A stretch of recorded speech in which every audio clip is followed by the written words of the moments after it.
I'm not an atheist anymore, because I don't look at the world that way anymore. I'm not a materialist anymore. I don't think the world's made out of matter. I think it's made out of what matters. It's made out of meaning. Look at it from the perspective of modern brain science. What we orient towards unconsciously, which means what captures our attention, is meaning, and it captures our attention before we know what it is. The brain acts as if the world's made out of information or made out of meaning. Heidegger, for example, German philosopher, was convinced that the world was made out of meaning, essentially, and that people's primary interaction with being was interaction with meaning. And that isn't what modern people think, because they're deeply materialistic. If you go back 400 years or 500 years and you look at what people meant when they said matter, which is what things are made out of, what they thought matter was isn't like what we think it is. It wasn't like this material stuff, sort of like dirt, that everything was made out of. It was much more complicated than that. The problem with the standard view of matter is that it doesn't really deal with the fact that matter comes in arrays and in patterns. And the patterns and the arrays, which is sort of lost when you think about atoms, that's where all the action is. That's where the reality is. God creates Adam and Eve explicitly in his own image.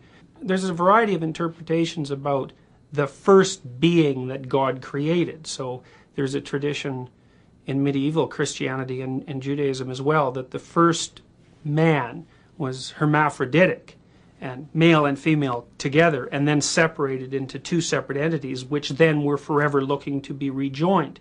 And there's a very profound psychological idea there, which is that the union of masculine and feminine produces a kind of perfect wholeness. And you can think about that as being expressed biologically, given that males need females and masculine needs feminine. But you can also think about it as different aspects of the psyche, or between people, or different aspects of the psyche within people. So whatever consciousness is, it comes in masculine and feminine embodiments. The masculine and the feminine embodiment are equally representations of God, which I think is quite remarkable, because, you know, there's a whole line of feminist criticism of the Western tradition that makes the presumption that the whole structure is patriarchal. And I don't think that's true.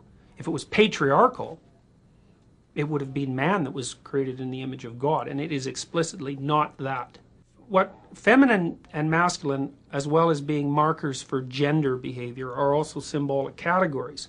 And the feminine symbolic category is the genetrix of things, the matrix, because the female is associated with the act of, with the most fundamental aspects of the act of reproduction. So it's out of the feminine that new forms spring. For example, new forms come out of what you don't understand. That's the matrix of being. And new biological forms come out of a feminine substrate. That's female creatures. And so the masculine aspect is more seminal in the symbolic sense of that. The seminal idea is the instigator, so to speak. And it also stands in mythology for a kind of logical clarity and cutting, whereas the feminine stands for more like something that's whole and undifferentiated. There's some suggestion in the story of Adam and Eve that the woman is the primary food sharer. And I think that's associated in some way with her ability to make Adam self-conscious, which is exactly what she does. She offers him something that makes him self-conscious, and she becomes self-conscious also as a consequence. I mean, women make men self-conscious. You can't think of a truth that's truer than that. And the reason they do it is because they're very selective, and most men they reject. So God comes up and he's looking for Adam because he's used to wandering around with him, and Adam's hiding behind a bush, which says something about Adam's level of intelligence first, because, you know, God can see through bushes. But it also says something about his level of self-consciousness, because what it means is that when Adam becomes self-conscious, he no longer believes that the fact that he was made in the image of God is sufficient to give him stature. And so God says, well, who told you were naked? And this is really Adam's fall, I think. He says it was the woman. He blames her, which is really pathological. The woman you gave me, it was her fault. Yeah, she made you self-conscious. Well, hooray, you know, you woke up. There's something to be said for that. Now, women torture men into being awake, and I don't suppose that's always received with gratitude. John Milton, he wrote Paradise Lost for two reasons, and one was to justify the ways of God to man. And the second rationale for his writing was to codify mythologies, stories that were in some ways peripheral to canonical Christianity into a single coherent narrative. Here's a question he tried to answer, which was, well, if God was all-knowing, why would he set Adam and Eve up to fall? And Milton has a very sophisticated answer to that, and it is that people truly have free will. And even if God knew that they were going to fall, there was nothing he could do to stop that except deny them free will. And free will is so valuable that that denial was not going to happen. Dostoevsky points out that freedom happens to be very important to people, and even arbitrary freedom. Like, people want the freedom to go to hell in a handbasket, even. They don't want constraints. They're willing to put up with a lot to have their freedom. And God's judgment is something like, freedom is better than safety. The snake in the Garden of Eden is a really interesting character. Human beings and their closest biological relative, chimpanzees, are innately afraid of and attracted to reptiles. They automatically trigger off responses in a part of the brain called the amygdala that's associated with anxiety. And I think the evolutionary reason for this is that mammals and reptiles have been at war, in a sense, over ecological turf for something between 60 million and 200 million years. Reptilian features, which are cold-blooded, piercing-eyed, toothed, lurking, nocturnal, out there, out in the unknown, out where chaos is. The snake is representative of the unknown, in a sense, and it's an ambivalent feature, and you see that even in its use in mythology, because, for example, the dragon in Western culture is a negative feature, but in Chinese culture it's a positive feature. And so the unknown is like that. It's positive and negative. The snake in the Garden of Eden is representative of all those things that lurk when you think you know what you're doing. And when you think you know what you're doing, you've carved out this little Eden, this little paradise in which you're operating. But there's always something that's lurking, and that's all the things you're not paying attention to. Well, that's the snake.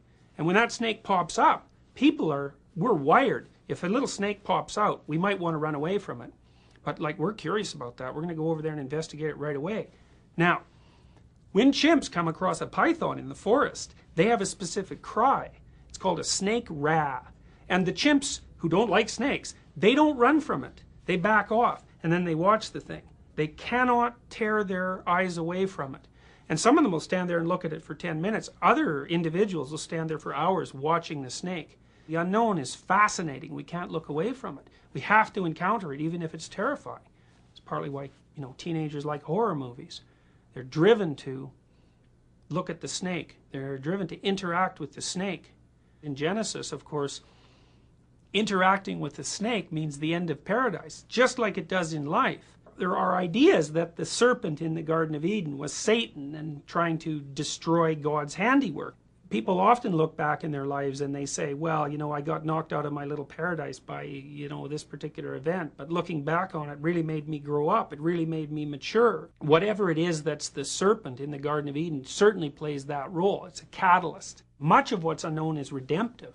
Much of what's unknown gives life savor. It provides the kind of excitement that justifies suffering. The injunction behind religious thought, fundamentally, is that you should live your life in such a way that the suffering it has to contain, because you're confined and vulnerable, is justified. The profane world exists because paradise always falls apart. Now, and that's a catastrophe. That's the human catastrophe, and maybe that's original sin.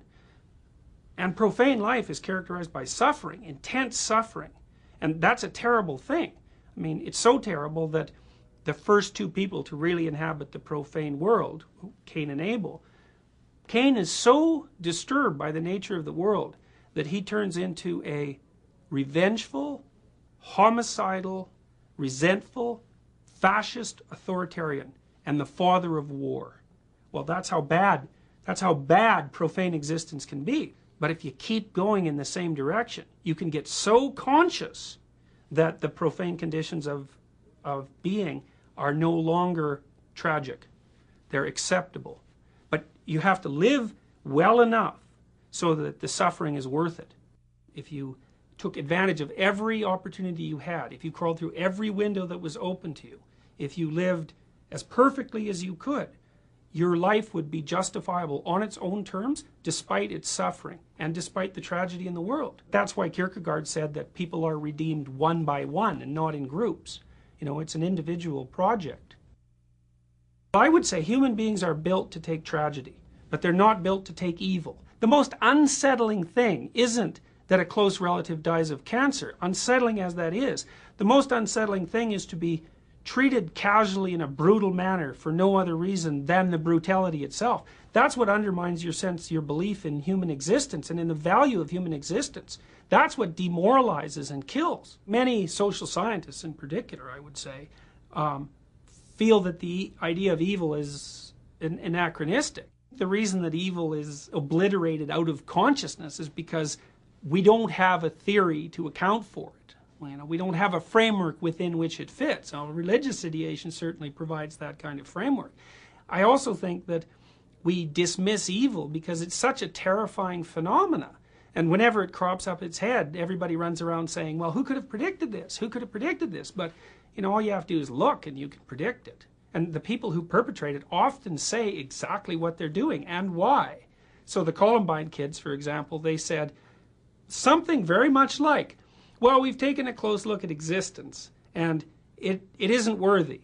It's not worthy because people are limited and vulnerable, and there's way too much suffering. And suffering, vulnerable things are kind of despicable, and it would be better if they were just all wiped out. Plus, I'm the guy to do it.